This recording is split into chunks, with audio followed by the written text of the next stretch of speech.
નમસ્કાર, આપ જોઈ રહ્યા છો સંદેશ ન્યૂઝ. આપની સાથે હું ભાવિની. અને સ્પાઇન સર્જરી કરાવવી જોઈએ તે કેટલી સરળ અને સલામત છે? કમર, ગરદન, મણકા કે કરોડરજ્જુની સર્જરીને લઈ લોકોના મનમાં ઘણા એવા સવાલો હોય છે. ત્યારે આ મુજબના પ્રશ્નોના જવાબ લઈને આવ્યા છીએ. અહીં તમને જવાબ મળશે કે કેવી રીતે જટિલ સર્જરીને સેફ બનાવી શકાય. આ તમામ સવાલોના જવાબ આપશે પ્રતિષ્ઠિત ઝાયડસ હોસ્પિટલના નિષ્ણાંત ડૉક્ટર હિતેશ મોતી. સર, સ્વાગત છે આપનું સંદેશ ન્યૂઝમાં. Thank you. સર, ઘણા લોકોને સ્પાઇનને લગતી બીમારીઓ હોય છે, એ લોકોને પ્રશ્નો પણ ઘણા હોય છે કે સર્જરી કરાવી ન કરાવી, અને આજે એ જ મુદ્દા ઉપર આપણે ચર્ચા કરવાના છે. તો સૌથી પહેલાં વાત કરીએ કે જે સ્પાઇન સર્જરી છે એ જટિલ ઘણી જ હોય છે, લોકોના મનમાં ઘણા એવા પ્રશ્નો પણ હોય છે, તો એને કેવી રીતે સરળ બનાવી શકાય? દર્શક મિત્રોને ખાસ જણાવવા માંગીશ કે સ્પાઇન સર્જરી, જેમ તમે ક્વેશ્ચન પૂછ્યો એ પ્રમાણે, કે ઘણી જટિલ અને બારીક સર્જરી છે. આ સર્જરીમાં ખાસ ડૉક્ટરની ટ્રેનિંગ અને સ્કિલ ઉપરાંત લેટેસ્ટ પદ્ધતિ અને લેટેસ્ટ ગેજેટ્સ જે આવે છે, ટેકનોલોજીકલ એડવાન્સમેન્ટ, એની પણ ખૂબ જ જરૂર રહેલી હોય છે. જેમ કે માઇક્રોસ્કોપ, જે ખૂબ જ જૂનું ઇન્સ્ટ્રુમેન્ટ છે, પણ અત્યારે પણ સ્પાઇન સર્જરીમાં એટલું જ કારગત છે. પણ સ્પાઇન સર્જરીમાં જે કોમ્પ્લિકેશન્સ રહેલા છે, જે દરેકે દરેક દર્દી અમને જ્યારે બતાવવા આવે ત્યારે પૂછતા હોય છે કે ડૉક્ટર સાહેબ, સ્પાઇન સર્જરી પછી મને પેરાલિસિસ અથવા લકવો તો નહીં થઈ જાય ને, અથવા હું પાછો ચાલી શકીશ ને, અને મને રિઝલ્ટ સારું મળશે કે ખરાબ મળશે, અને અત્યારે મારી જે કન્ડિશન છે એમાંથી હું સર્જરીમાંથી સારો થઈ શકીશ, અથવા તો મારે એક પછી એક બીજી સર્જરીઝ કરાવવી પડશે, કે હું કેટલો લાંબો ટાઈમ બેડ રેસ્ટ પર રહીશ. એટલે આ બધા બહુ જ કોમન પ્રશ્નો છે. અને આ સ્પાઇન સર્જરીને અમારી ઝાયડસ હોસ્પિટલમાં with the help of latest technological એડવાન્સમેન્ટથી અમે ચોક્કસ અને સરળ અને સેફ બનાવી શકીએ છીએ, એ ખાતરીપૂર્વક હું તમને કહી શકું છું. સર, આપણે વાત કરી કે ઘણા બધા કોમ્પ્લિકેશન લોકોને હોય છે, તમે લોકોને સરળતાથી સમજાવતા પણ હોય છે કે આ રીતે સર્જરી છે એ સરળ બની શકે છે, પરંતુ એ કેવી રીતે થઈ શકે? સ્પાઇન સર્જરીને સરળ, સેફ બનાવવા માટે અમે છેલ્લા 10 વર્ષથી ન્યુરો મોનિટરિંગ નામનું મશીન વાપરીએ છીએ, જેને ઇન્ટ્રા ઓપરેટિવ ન્યુરો મોનિટરિંગ કહેવાય છે. અને આ ઉપરાંત અમારી ઝાયડસ હોસ્પિટલમાં હવે એક લેટેસ્ટ ટેકનોલોજીકલ પદ્ધતિનું આગમન થયું છે, જેને અમે ઓ-આર્મ નેવિગેશન ટેકનિક કહીએ છીએ. આ બંને વસ્તુઓ સાયમલ્ટેનિયસલી સર્જરીમાં સાથે વાપરવાથી સ્પાઇન સર્જરી ખૂબ જ સરળ, સેફ અને એક્યુરેટ બની શકે છે. એટલે હવે ધીરે ધીરે નવી ટેકનોલોજી આવી રહી છે, અને ઝાયડસ હોસ્પિટલમાં એ પણ છે, એટલે દર્દીઓની સારી એવી સારવાર થઈ શકશે. એ લોકોને ઓપરેશન કરાવવું છે તો સરળ પણ થઈ શકે છે. અને સર, હવે તમારી પાસેથી એ જાણવું છે કે સ્પાઇન સર્જરીમાં ન્યુરો મોનિટર કેવી રીતે કામ કરે છે? ન્યુરો મોનિટર સ્પાઇન સર્જરીમાં, જેમ આપણે હમણાં આગળ વાત કરી કે કોમ્પ્લિકેશન્સ જેમ કે પેરાલિસિસ અથવા લકવો થઈ જાય ઓપરેશન પછી, એ બહુ જ કોમન લોકોનો પ્રશ્ન હોય છે. તો સામાન્ય ભાષામાં હું તમને સમજાવું કે આપણે કોઈ કારમાં મુસાફરી કરી રહ્યા છીએ અને એક્સિડન્ટ થઈ જાય તો આપણી જાનને જોખમ રહેલું છે. એવી રીતે કોઈ પણ સ્પાઇન સર્જરી કરાવો અને એમાં કોઈ પણ પ્રકારનું મિસહેપ અથવા કોઈ પણ પ્રકારનું ડિસીઝ બહુ એડવાન્સ હોય ને તકલીફ થાય તો દર્દીને પેરાલિસિસ થઈ શકે છે. તો આને રોકવા માટે જૂના જમાનામાં જ્યારે ગાડીનો આવિષ્કાર થયો અને લોકો ગાડીઓ વધારે ચલાવતા થયા, ત્યારે એરબેગની ઉત્પત્તિ થઈ. એરબેગ કોઈ પણ એક્સિડન્ટ થાય તો એક્સિડન્ટથી તમને નુકસાન ન થાય અથવા તમે નુકસાનમાંથી બચી શકો, એના માટે આપણે એરબેગ છે.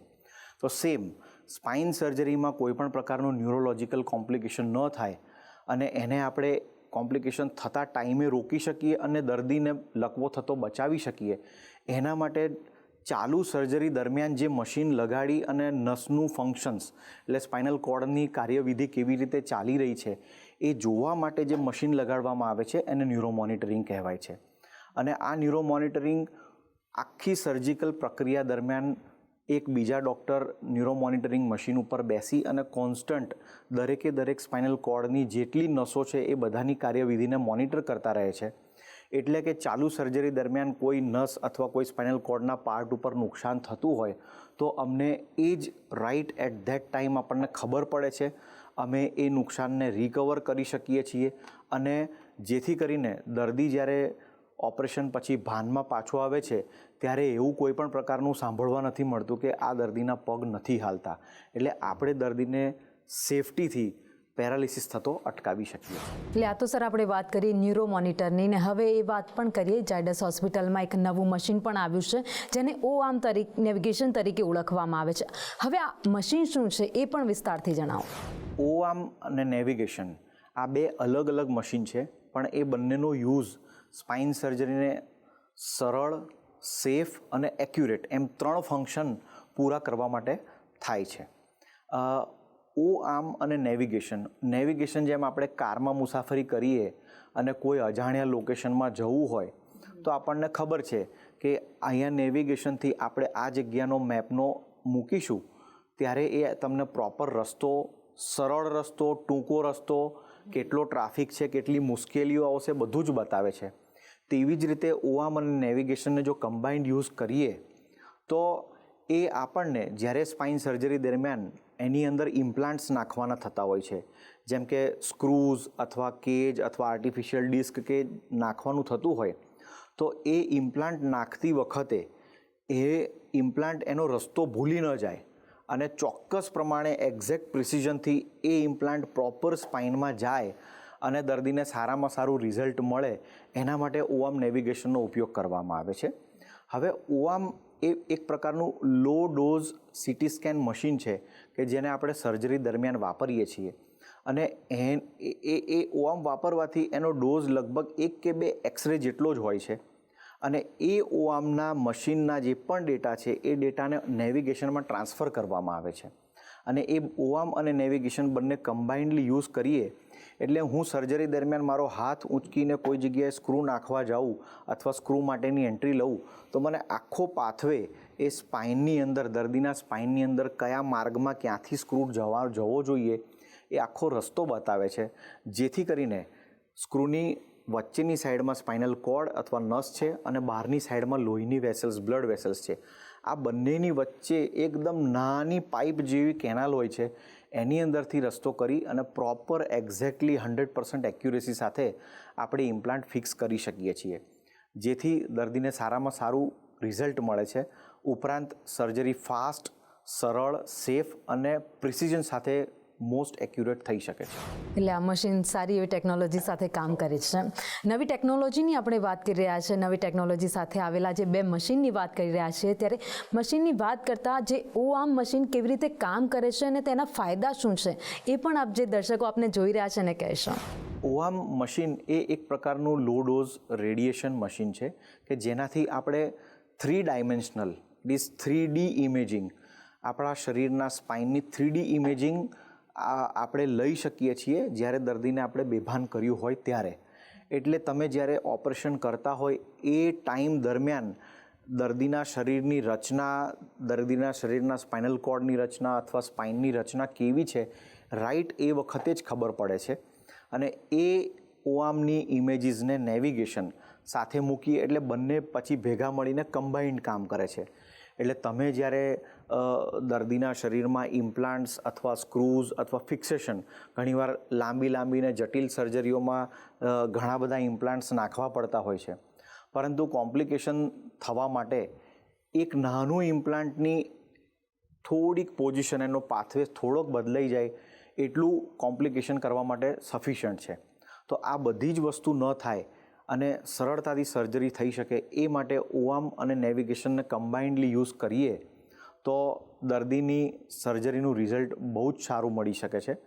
અને આ ઓ આર્મ નેવિગેશનની સાથે સાથે અમે જેમ આપણે આગળ વાત કરી તેમ ન્યુરો મોનિટરિંગ મશીનનો યુઝ કરીએ છીએ, જેથી દર્દી 100% સેફ બનાવી શકાય છે. સર, અત્યાર સુધી આપણે વાત કરી આ બંને મશીનની, તમે વિસ્તારથી સમજાવી પણ ખરા, પણ મારે એ પણ આપને પૂછવું છે કે અત્યાર સુધી જે સ્પાઇનની સર્જરી જે મશીનથી કરવામાં આવતી હતી અને હવે જે મશીનથી આ તમે વાત કરી છે નવા મશીનથી સર્જરી કરો, એમાં કેટલો તફાવત છે અને દર્દીને કેટલો ફાયદો થઈ શકે? એવું ન હતું કે ભાઈ આ મશીન અથવા લેટેસ્ટ ટેકનોલોજી આવી નહીં ત્યાં સુધી સ્પાઇન સર્જરી અસુરક્ષિત હતી, પરંતુ એમાં રિલેટિવલી કોમ્પ્લિકેશન્સ અથવા ઇમ્પ્લાન્ટ માલ પોઝિશન, એટલે જે સ્ક્રૂ અથવા જે પણ પ્રકારના ઇમ્પ્લાન્ટ નાખીએ તો એનો રસ્તો ચૂકી જવાની શક્યતાઓ પ્રમાણમાં થોડી વધારે રહેતી હતી. બીજું એને રિલેટેડ જે પણ કોમ્પ્લિકેશન્સ હોય એનો રેટ થોડો વધારે રહેતો હતો. અને આ નવા મશીન આવ્યા પછી હું એવું કહી શકું કે 99.99% ઇમ્પ્લાન્ટ્સ ખૂબ જ સરળતાથી અને સેફ રીતે આપણે સ્પાઇનમાં પૂરી શકીએ છીએ. અને આના ઉપરાંત જે ફાયદા છે કે જ્યારે દર્દીના શરીરની સર્જરી કરવામાં આવે છે સ્પાઇનમાં, ત્યારે એક્યુરસી સાથે કેટલી સાઇઝનો ઇમ્પ્લાન્ટ, કેટલી લેન્થનો ઇમ્પ્લાન્ટ અને કયા પ્રકારનો ઇમ્પ્લાન્ટ આપણે દર્દીના શરીરમાં પૂરી શકીએ જેથી કરીને આપણે દર્દીને વધારે સારું રિઝલ્ટ આપી શકીએ, એના માટે આ ઓઆર્મ અને નેવિગેશન ખૂબ જ મદદરૂપ છે અને ખૂબ જ અસરકારક છે. સ્પાઇન સર્જરીને લગતી માહિતી આગળ પણ આપને આપતા રહીશું. રોકાઈ એક બ્રેક માટે.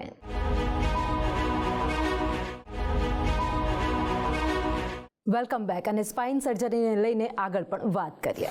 સર, હાઈટેક ટેકનોલોજીવાળું મશીન છે, તો શું આ મશીનને આપણે રોબોટિક મશીન કહી શકાય? રોબોટિક મશીન એક રીતે ચોક્કસ કહી શકાય, પરંતુ રોબોટ અને ઓઆર્મ નેવિગેશનમાં બહુ જ માઇનર ડિફરન્સ છે. રોબોટ એક એવું મશીન છે કે રોબોટ એક વખત મેં નક્કી કર્યું બહારથી જ કે હું એક કન્સોલ પર અથવા કમ્પ્યુટર પર બેસીને ઓઆર્મમાંથી સીટી સ્કેનની ઇમેજીસ લઈ અને રોબોટમાં ફીડ કરીને નક્કી કરી કે મારે આ પાથવેમાં સ્ક્રૂ નાખવો છે, તો પછી રોબોટનો જે આર્મ છે એ આર્મ તમારા શરીર પર મૂકી દેશે અને તમને એ જ ડાયરેક્શનમાં જવું પડશે. પરંતુ તમને સર્જરી દરમિયાન એવું લાગે છે, કારણ કે ડૉક્ટરની સ્કિલ એટલી જ અગત્યની છે આ કોઈ પણ પ્રકારની સર્જરી કરતી વખતે. તો રોબોટની સર્જરીમાં તમને જો એવું લાગે કે ના મારે થોડોક ચેન્જ કરવો છે જેથી હું દર્દીને સારું રિઝલ્ટ આપી શકું, તો રોબોટના મશીનથી એ તમને બિલકુલ ચેન્જ નહીં કરવા દે. પરંતુ જો ઓઆર્મ અને નેવિગેશન વાપરતા હોઈએ સ્પાઇન સર્જરીમાં, તો એ તમને મેનિપ્યુલેશન માટેની થોડીક સ્વતંત્રતા આપે છે. અને જો તમે પાથવે ભટકતા હોય તો તમને તરત વોર્નિંગ સિગ્નલ પણ આપે છે, જેથી આનો ફાયદો ચોક્કસ વધારે સારો આપણને મળી શકે છે. પ્લસ આપણે દર્દીને જે રીતે ઈચ્છીએ છીએ એ રીતે લાઈવ ઓન સ્ક્રીન કેમેરામાં જોતા આપણે સર્જરી કરી શકીએ છીએ અને આપણને જે ડિઝાયર્ડ રિઝલ્ટ આપવું છે દર્દીને એ આપી શકીએ છીએ. જેથી હા, એટલે એક ભાષામાં એમ કહીએ કે આને મિની રોબોટિક અથવા સેમી રોબોટિક સર્જરી ઓઆર્મ નેવિગેશનને કહેવાય છે, કે જ્યાં ડૉક્ટરને એની સ્કિલ પ્રમાણે થોડોક ફેરફાર કરવાની સ્વતંત્રતા મળતી હોય છે. તો સર, મિની રોબોટિક જેવું લાગતું આ મશીન છે, ઓઆર્મ મશીન, એ એકચ્યુઅલી કામ કેવી રીતે કરે છે? એ કામ બેઝિકલી સીટી સ્કેન ઇમેજીસ પરથી કરે છે. એટલે દર્દીને જ્યારે એનેસ્થેશિયા આપીને અથવા બેભાન કરીને અમે એમને સુવડાવીએ, ત્યારે હવે જે સ્થિતિમાં અમે સુવડાવી અને જે સ્થિતિમાં એમની સર્જરી કરવાના હોઈએ એ જ પોઝિશનમાં આ મશીન ઓપરેશન થિયેટરની અંદર આવી અને દર્દીની ફરતે વીંટળાઈ અને એ જ રાઈટ એ જ પોઝિશનમાં એના સીટી સ્કેન, જેને 3D ઇમેજીસ સાથે સીટી સ્કેનની ઇમેજીસ લે છે અને એ ઇમેજીસને કમ્યુનિકેટ કરે છે નેવિગેશન મશીન સાથે. એટલે એક પ્રકારના સેટેલાઇટ પ્રકારની સિસ્ટમ સાથે કામ કરે છે કે તમે એક સેટેલાઇટમાં અહીંયા બેઠા તમે વાત કરો છો અને આ વસ્તુ જ કોઈ ટીવીમાં કોઈ સાંભળી શકે છે, તો એ સેટેલાઇટના કમ્યુનિકેશનથી સાંભળી શકે છે. એ પ્રકારે ઓઆર્મનું કમ્યુનિકેશન નેવિગેશન સાથે એક સેટેલાઇટની જેમ થતું હોય છે અને એ પિક્ચર્સની ઇમેજીસ સીધી પેશન્ટના શરીર પર પડે એટલે અને આપણા હાથમાં જે કંઈ પણ ઇન્સ્ટ્રુમેન્ટ હોય એની સાથે એ નેવિગેશન સાથે કમ્યુનિકેટ કરે. એટલે દર્દીના શરીરના કયા ભાગમાં કઈ જગ્યાએ હું સ્ક્રૂ ઇમ્પ્લાન્ટ નાખું છું અથવા કઈ જગ્યાએ હું નસનું પ્રેશર કાઢું છું અથવા કઈ જગ્યાએ સર્જરી કરું છું, એ બધું કમ્યુનિકેટ આપણને લાઈવ કેમેરામાં જોઈ શકાય છે. અને જેથી કરીને એક તો કોઈ પણ દર્દીના ખોટા ભાગની સર્જરી ન થઈ જાય. ઘણી વખત ભૂલ થઈ શકે કે ચોથા પાંચમા મણકાની સર્જરી કરતી વખતે પાંચમા છઠ્ઠા મણકાની જગ્યા ખુલી જતી હોય, તો આવી કોઈ પણ પ્રકારની ભૂલ ન થાય અને સર્જરી એક્યુરેટ થઈ શકે. આ બધું ઓઆર્મ અને નેવિગેશનથી આપણે અચીવ કરી શકીએ છીએ. એટલે ઓઆર્મ અને નેવિગેશન છે દર્દીને જે એને એકચ્યુઅલમાં જે તકલીફ છે એના જડમૂળ સુધી પહોંચાડશે ને એમાંથી એને બહાર લાવશે. આની સાથે હું કહીશ કે પહેલાં સ્પાઇન સર્જરી ધારો કે 3 અથવા 4 લેવલની સર્જરી હોય ત્યારે મોટો ચીરો મારી અને કરી શકતા હતા. ઓઆર્મ અને નેવિગેશનની ટેકનિક હોય તો મને ખબર છે કે મારે આટલા જ ભાગમાં ઓપરેશન કરવાનું છે, તો હું આ જ ઓપન સર્જરીને ફક્ત કી હોલ અથવા મિનિમલ ઇન્વેઝિવ કે જેને એન્ડોસ્કોપિક સર્જરી કહેવાય એ ટેકનિકથી પણ કરી શકું છું અને દર્દીને ઇક્વલી અથવા એના કરતાં પણ વધારે સારું રિઝલ્ટ આપી શકું છું. એટલે કે નાનો હોલ જેવું કરીને પણ એ સર્જરી કરી શકાય છે. એના માટે જરૂર નથી કે તમારે એક લાંબો એવો સ્કાર કરવો જ પડે. અને સાથે જ વાત કરી સર, તો આજકાલ હોસ્પિટલમાં જાઓ તો લાખો હજારો રૂપિયાના ખર્ચ થઈ જતા હોય છે કોઈ પણ સર્જરી કરાવી હોય તો આમ જે નવું મશીન આવ્યું છે તેનાથી સર્જરી કરાવી હોય તો ઝાયડસ હોસ્પિટલમાં એકચ્યુઅલી કેટલો ખર્ચ થાય છે?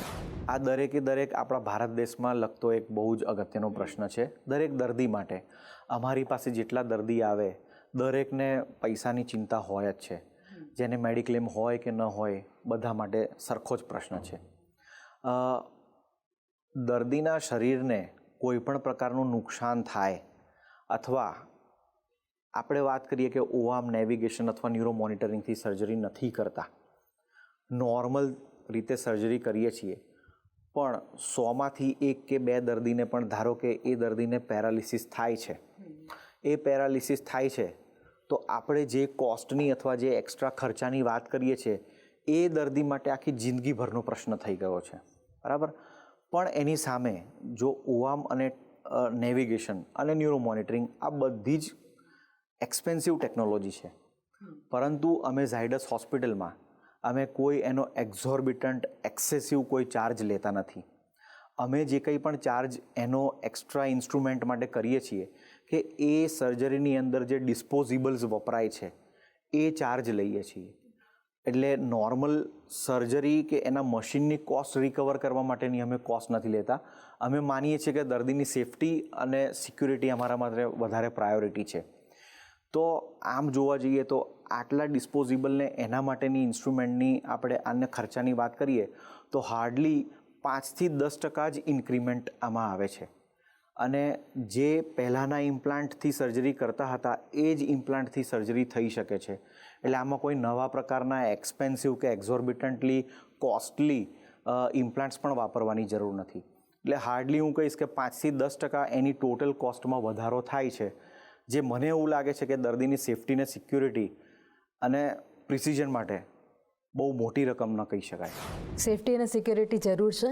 અને સર સાથે એ પણ વાત કરું કે આ બંને મશીન છે ઝાયડસ હોસ્પિટલમાં પહેલી વાર આવ્યા છે, તો એના માટે તબીબોએ પણ ઘણું તૈયાર થવું પડ્યું હશે. ઓઆર્મ નેવિગેશન, ન્યુરો મોનિટરિંગ આ બધી સિસ્ટમ વાપરવા માટે ઝાયડસ હોસ્પિટલમાં અમારી પહેલેથી જ તૈયારી છે. અને આની પાછળ અમે ડૉક્ટર્સે પ્રોપર આની ટ્રેનિંગ અને જે કંઈ પણ એનું જ્ઞાન લેવાનું હોય, રિસર્ચ આર્ટિકલ રિસર્ચ માટે કોન્ફરન્સીસ અથવા તો આના માટેના સ્પેસિફિક કેડેવર વર્કશોપ્સ અને લાઈવ સર્જરી ટ્રેનિંગ આ બધું જ અમે કરી દીધું છે. અને આ બધું લઈ અને અમે અત્યારે એને પૂરું ટેકનોલોજી અમે સારી રીતે વાપરી શકીએ છીએ અને દર્દીને સારામાં સારું રિઝલ્ટ આપી શકીએ. સર, ઓઆર્મ અને ન્યુરો મોનિટર આનાથી જો કોઈ દર્દી સર્જરી કરાવે છે તો એ કેટલા સમયમાં સરખું થઈ શકે છે? જનરલી ઓઆર્મ, ન્યુરો મોનિટરિંગ આ બંને દર્દીની સેફટી માટે છે. આ બંને સર્જરી, બંને ટેકનોલોજી અમે દરેક સર્જરીમાં વાપરી શકીએ છીએ અને અમે જનરલી દરેક સર્જરીમાં વપરાય અને વાપરી શકીને દર્દીને સેફટી આપી એની પૂરેપૂરી કોશિશ કરીએ છીએ. જેથી કરીને અમારો ટાર્ગેટ એવો હોય છે કે સ્પાઇન સર્જરી કર્યા પછી વિધિન 24 અવર્સ 24 કલાકની અંદર અમે જનરલી બધા જ પેશન્ટને ઊભા કરીને ચલાવીએ છીએ. જેથી આ કરવાથી દર્દીનો કોન્ફિડન્સ વધે છે. દર્દીને લાંબો પોસ્ટ ઓપરેટિવ જે બેડ રેસ્ટ અથવા આરામ કરવો પડતો હોય છે એ નથી કરવો પડતો. જો વર્કિંગ પર્સન હોય તો એ લોકો લગભગ 2 થી 3 અઠવાડિયામાં પોતાના કામ પર જતા રહે. તો એ દર્દી જો કામ પર જઈને પાછું પોતાનું અર્નિંગ કરી શકે તો જો દર્દી 3-4 મહિનાનો બેડ રેસ્ટ લઈને જે લોસ કરતો હોય છે એ બધો આમાં રિકવર થઈ શકે છે. પ્લસ ન્યુરો મોનિટરિંગ અને ઓઆર્મ નેવિગેશન ટેકનોલોજી, જેમ કે ગરદનના મણકાની સર્જરી છે, છાતીમાં અથવા બરોડના મણકામાં ખૂંદ નીકળે છે જેને સ્કોલિયોસિસ અથવા કાયફોસિસ ડિફોર્મિટી કહેવાય છે, કે મણકા એકબીજા ઉપર ખસી જાય છે, અથવા એડલ્ટ સ્પાઇનલ ડિફોર્મિટી, અથવા તો મલ્ટી લેવલ સ્પાઇનલ સર્જરી, જે કોમ્પ્લિકેટેડ બધી સ્પાઇન સર્જરીઝ છે કે જનરલી બધા ડૉક્ટર્સ આ સર્જરી કરતા નથી હોતા. આ બધી જ જટિલ પ્રક્રિયાઓ, બધી જ જટિલ સર્જરી આ બંને ટેકનોલોજીથી ખૂબ જ સરળતાથી થઈ શકે છે. સર, અત્યારે ઘણા બધા લોકો તમને જોઈ રહ્યા છે, સાંભળી પણ રહ્યા છે, ત્યારે સ્પાઇન સર્જરી અને નવા ટેકનોલોજી મશીનથી જે સર્જરી કરવામાં આવે છે કેટલી સરળ બને છે, તેને લઈને આપ દર્શકોને શું કહેશો? દરેક દર્શકે જાણવા જેવું છે કે સ્પાઇન સર્જરી એક જટિલ કોમ્પ્લિકેટેડ સર્જરી છે, પરંતુ એવું માનવાની જરૂર નથી કે આનાથી રિઝલ્ટ નથી મળતું. સ્પાઇન સર્જરીનો મુખ્ય હેતુ દરેક ડૉક્ટરનો એવો રહેલો છે કે જે કંઈ પણ પ્રોબ્લેમ દર્દીના શરીરના સ્પાઇનમાં રહેલા છે, જેના લીધે દર્દી ચાલી નથી શકતો, હરીફરી નથી શકતો, એ બધા જ પ્રોબ્લેમને સોલ્વ કરવા માટે આ સર્જરી કરવામાં આવે છે. એની સાથે જો ન્યુરો મોનિટરિંગ, ઓઆર્મ અને નેવિગેશનની ટેકનોલોજી વાપરવામાં આવે તો દર્દીની દરેક સર્જરી સરળ, સેફ, સિક્યોર અને એક્યુરેટ થઈ શકે છે, જેથી દર્દીને વધારે સારું રિઝલ્ટ મળે અને દર્દી નેક્સ્ટ ડેથી ઊભો થઈને ચાલી શકે છે. અને આ જટિલમાં જટિલ સ્પાઇન સર્જરી પણ આ ટેકનોલોજીથી સારી રીતે કરી શકાય છે. આમથી જેણે નક્કી કર્યું દર્દીએ કે મારે ઓપરેશન કરાવવું છે આ પદ્ધતિથી, આ ટેકનોલોજીથી, તો એ પહેલાં કોઈ પ્રિકોશન લેવાના હોય છે? ઓઆર્મ પદ્ધતિની ખાસિયત અને બ્યુટી એ છે કે ઓઆર્મ પદ્ધતિથી અથવા નેવિગેશન સાથે વાપરીને એ પદ્ધતિથી સર્જરી કરાવવા માટે દર્દીએ કોઈ સ્પેસિફિક પ્રિકોશન્સ કે સ્પેસિફિક ઇન્વેસ્ટિગેશન્સ કરાવવાની જરૂર નથી. સર, આપ સંદેશ ન્યૂઝ સાથે જોડાયા, આટલી સરસ માહિતી સ્પાઇનને લગતી આપી, સર્જરીને લઈને આપે પણ માહિતી આપી, અને સાથે જ યુવાધન છે અને જે લોકો સ્પાઇનને લગતી તકલીફ છે જેમને, એ લોકોએ કેવી રીતે ધ્યાન રાખવું જોઈએ એને લઈને પણ માહિતી આપી. આપનો આભાર. થેન્ક યુ, ધન્યવાદ. ઝાયડસ હોસ્પિટલના spine specialist doctor Hitesh Modi આપણી સાથે જોડાયા. સ્પાઇનની સર્જરી કેવી રીતે સરળ કરી શકાય અને સાથે જ નવી ટેકનોલોજીનો કેવી રીતે ઉપયોગ કરી શકાય તેને લઈને તેમણે ખૂબ સરસ માહિતી પણ આપી. આવી જ રીતે આગળ પણ અપડેટ આપને આપતા રહીશું. જોતા રહો સંદેશ ન્યૂઝ. નમસ્કાર.